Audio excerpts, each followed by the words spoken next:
will be his first time attempting a longer keynote style speech. He will be talking about a journey that led him to leave the comfort of his home and face his demons. The title of his speech today is A Story Told Many Times Before. The time is 18 to 22 minutes. Please help me welcome Trevor Sebastian.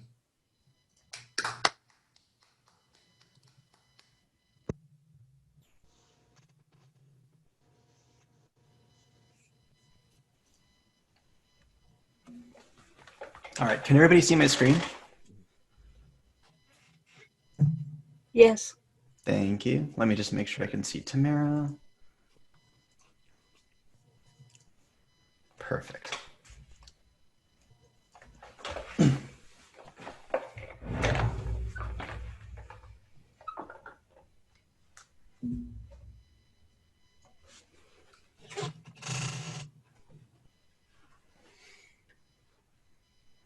Fellow Toastmasters and honored guests, today I will be telling you a story that has been told many times before.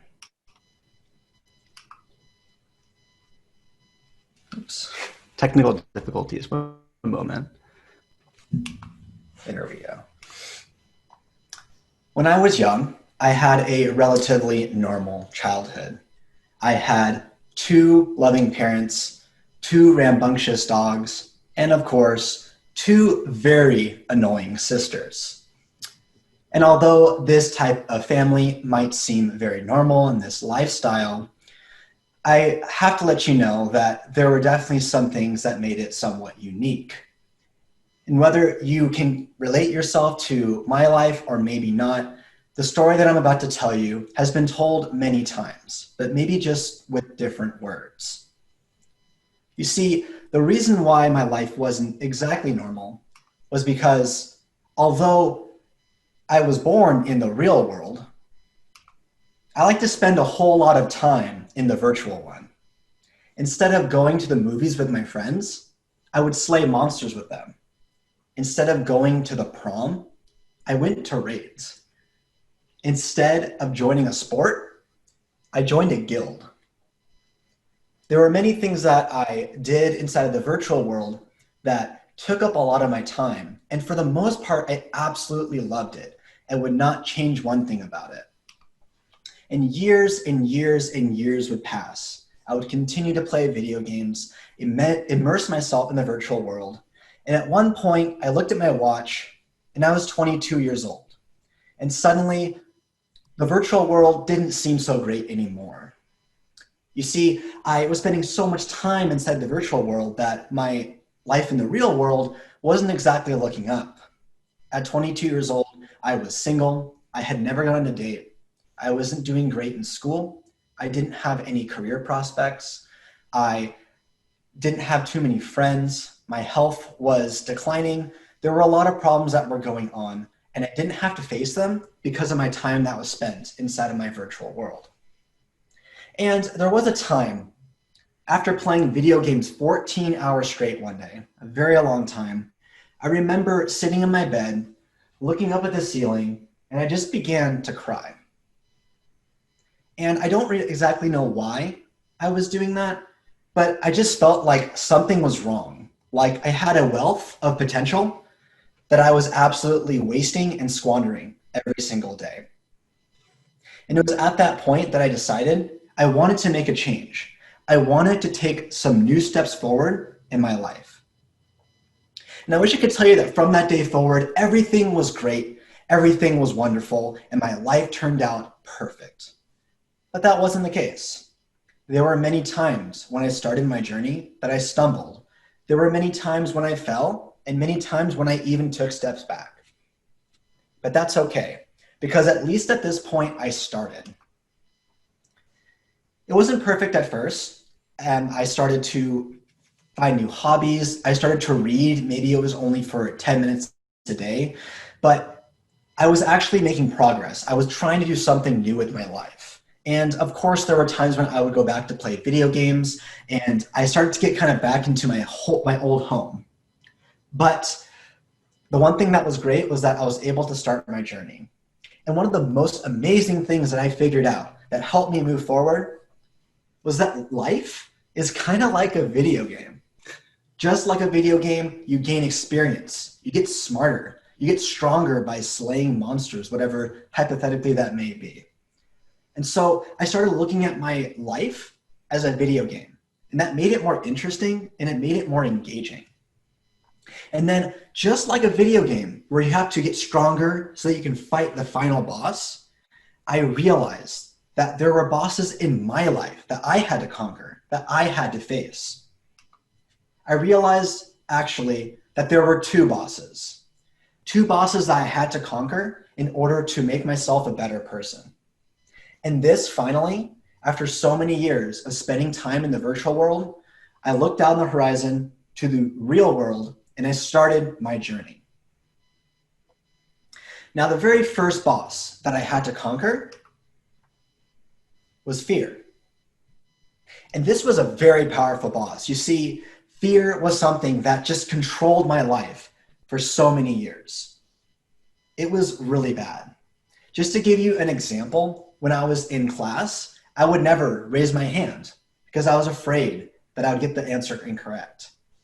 Whenever I went to the grocery store or another public place, I would always think that people were talking behind my back and saying negative things. There's even so many times where someone would strike a conversation with me, just, some small talk. I'd pretend I didn't hear them just so I didn't have to talk to them. It was that bad. I was so fearful of every single social experience that I had because of all the time that I spent locked away in my virtual world. And so the first thing I had to do was conquer fear. I had to better understand where it came from and better understand how I could get through it. And fear is really interesting because it's kind of like a monster that's under your bed. It's so scary. You're not able to see it. It's always right next to you. It makes lots of scary noises. It crawls under there. And the only thing you want to do is pull the covers over your head and hide. But the problem is that will never make the monster go away. And in fact, that monster will always be under your bed. And you can choose to live in fear, or you can choose to confront it. And that's what I started to do. I finally got out of my bed and I looked under it so I can confront the monster that was there. And it was not an easy process, but I was able to do it. I was able to raise my hand and answer questions in class that I already knew the answer to. I started striking up conversations with the cashier. I was able to do so many different things that I wasn't able to do before. And the only way I was able to was by understanding that fear was flowing through my veins. It made me feel so scared to do it. And the sirens were going off. No, stop, run away. But I pushed through. I realized that fear, although scary, does not have control over me. It does not have as much power as we give it. So by continually and slowly confronting fear, I was able to make that monster under my bed feel not so scary. Many of you here know this same exact experience. The very first time that you walked up to the lectern to make your very first speech, your body was coursing with fear. Maybe when you walked up, your palms were sweating. Maybe you stuttered. Maybe you totally forgot what you were going to say and you stood there in silence for 10, 15, 20 seconds. But what did you do? You finished. You continued with your speech despite the fact that your body was telling you that this is a dangerous experience, that this is not something that you should be in, and you should be scared and run away. But you didn't run away. That's how you confront fear, and that's how you confront the monster that's under your bed. Slowly but surely, I was able to continually confront my monster by trying new things, by knowing that fear was not something that could stop me from engaging in what I needed to do. And finally, after so much time, I was able to safely say that I had my very first victory and I conquered fear. It was no longer a problem in my life. Now, once fear is gone, I started to wonder, well, who exactly am I? I didn't have much of an identity back in the time because of all my time playing video games, because the only identity I had was that I played video games and maybe that I liked drinking soda. So that was the next thing I needed to start looking at. Who was I? And then the very second boss I had to confront was finding self-confidence. And this is a little bit harder than fear because it's not something that I could just observe. I had to start interacting with my environment. I had to start talking to people and understanding who I was as an individual. And so, like a crazy mad scientist, that's what I did. I started experimenting. I started trying everything you could think of in the hopes that it would stick, in the hopes that I would be able to better understand myself and my identity through all the actions that I did. There were lots of things that I did. I was able to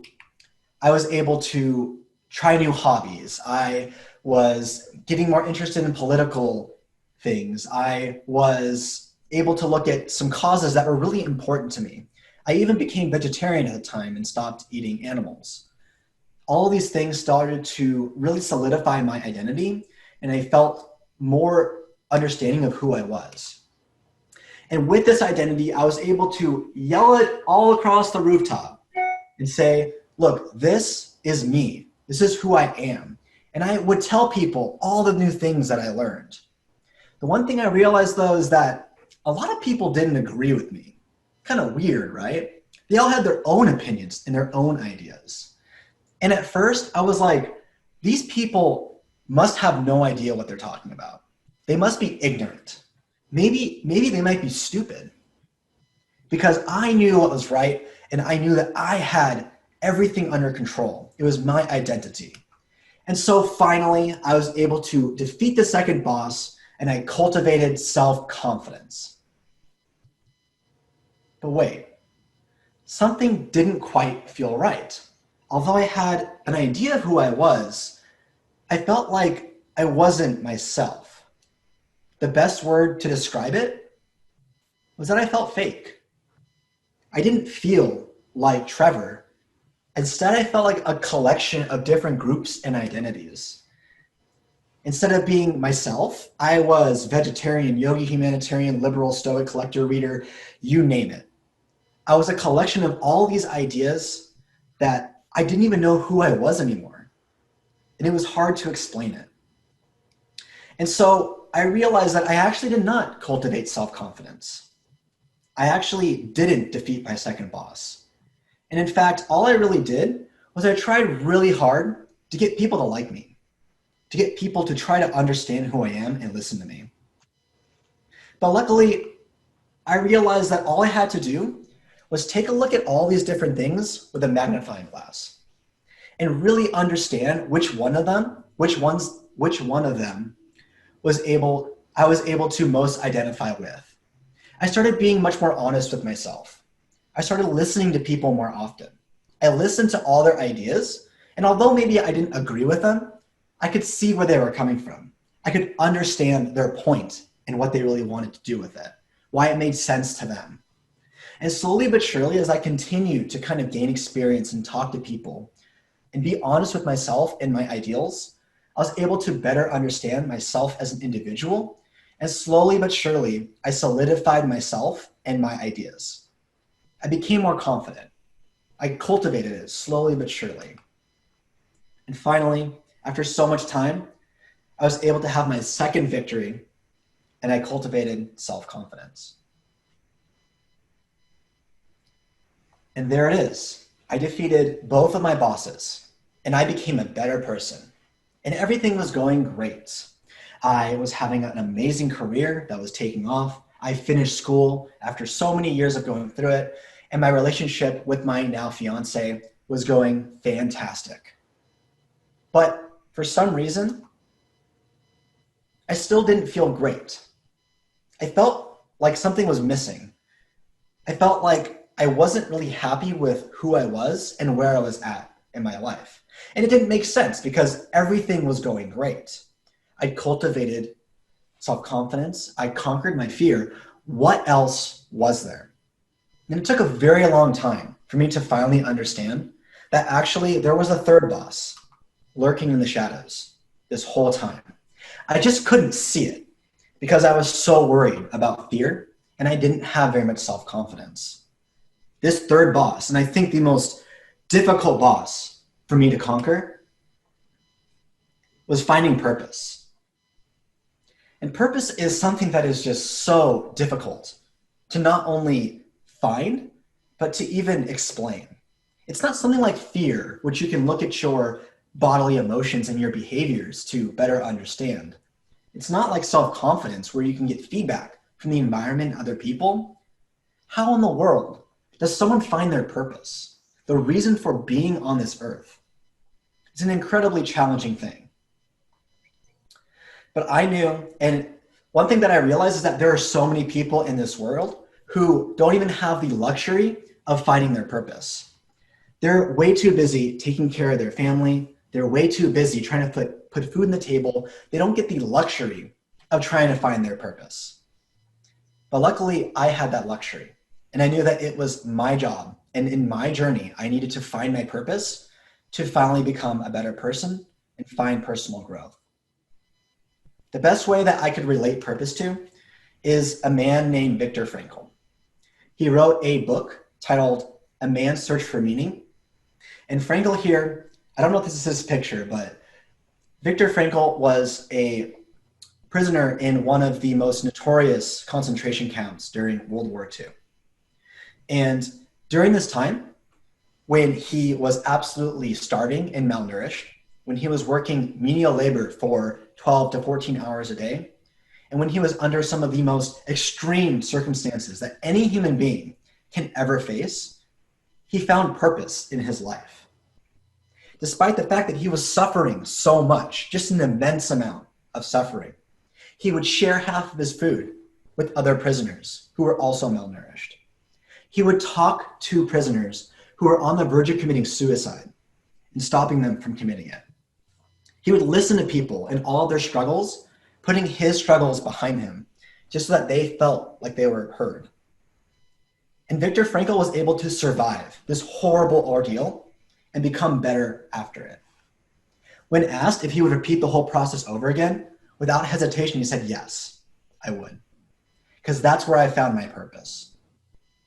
Now, obviously, I would never want to go through this experience, and I hope, absolutely hope, nobody ever has to go through this experience as well. But it does show that purpose is something incredibly powerful. That purpose is something that comes through extreme circumstances, and maybe even not the best circumstances as well. So one thing I realized is that, unfortunately, I have not defeated my third boss just yet. I was able to defeat fear. I was able to cultivate self-confidence, but I still have not found my purpose in life.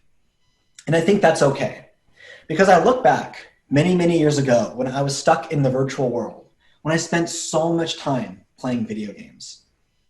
And I realized that from that point to today, I have still made so much progress. I have still taken many steps forward that have led me to who I am today. And to me, that is what's important. I will continue to look for my purpose so that I can finally become a better person, as I already am. And I hope that I'm able to continue to look for it despite the fact that I'm still not really sure where to be looking. And so today I told you a story that has been told many times before, maybe just with different words. There are countless people in life who have conquered their fear. There are millions of people who have cultivated self-confidence. And there are a large handful who have found their purpose. The only difference between someone who is successful in doing this and someone who is not is the fact that they understand that growth will lead to freedom. Safety is great and it makes you feel good. I always loved to go back into my virtual world because I felt safe. I was able to feel comfortable where I was. But safety will never lead to growth. but only way to grow is by continuing to take steps forward and to better yourselves as a human being. As human beings, we are not meant to be like the trees that surround us, stagnant, staying there, season after season, until we take our final breath. We are meant to continue to grow and to find challenge in our everyday life. In fact, it is one of the most important things, if not maybe the most important thing, that a human can do. As sad as it is to say, there is one day when all of us will take our final breath. And when you take your final breath, the one thing that you're going to think of is how you lived your life, how you lived your life on this world. And by continuing to grow, you are able to completely understand, or at least better understand, why you exist on this earth. There's one thing I want you to take away, is that growth will lead to freedom. Freedom from regret and freedom to live. That's what's important. With this freedom, you can be on your final days and taking your final breath, and you will have a smile on your face because you know that you did everything you could in order to make yourself the best person you could be and also make an amazing impact on the world itself and making the world a better place. So I hope everyone today takes a step out into the world, and although your story might sound similar as well, it is your story, and you're the main character, and you're the one slaying the bosses. So I want you to remember to take a step forward, continue to grow, and then find freedom. Thank you.